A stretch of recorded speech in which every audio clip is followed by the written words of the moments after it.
The second reading today is from the first letter of St. Peter.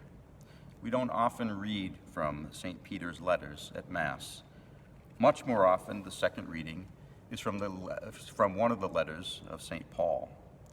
Whereas St. Paul is the apostle to the Gentiles, St. Peter is the apostle to the Jews.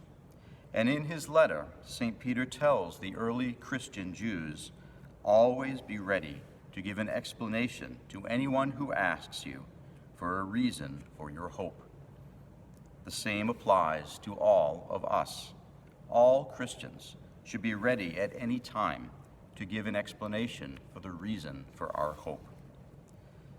The disruption in our life caused by the spread of the coronavirus, if teaching us nothing else, should remind us of the radical contingency of this world. Everything of this world is contingent, meaning subject to change. Things change.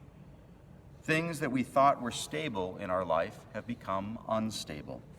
That's because everything of this world is contingent.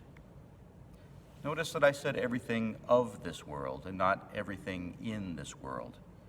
There are things in this world do not change, but they are not of this world. While everything of this world is contingent, God and everything of God is not contingent. God does not change. God is absolute. And because God is absolute, the things of God, namely the true, the good, and the beautiful, those are also absolute.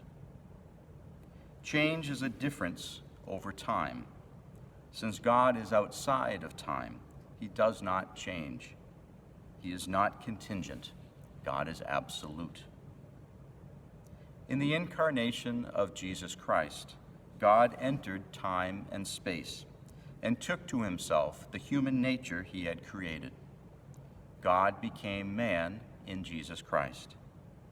Because Jesus is one person with two natures, both human and divine, he is our mediator between this world, which is contingent, and God, who is absolute. Since everything of this world is contingent, Jesus, both human and divine, is the link, the mediator to God, who does not change. The pandemic should teach us that we cannot place our hope in the things of this world, because everything of this world is contingent. Ultimately, our hope cannot be in the comforts of this world, in which everything except God is subject to change.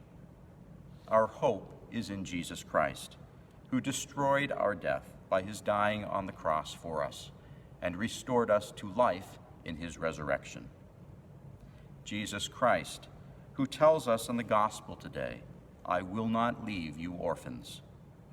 This is the reason for our hope, even in times when everything in our life changes. This is the reason for our hope that we should be ready to explain to anyone who asks.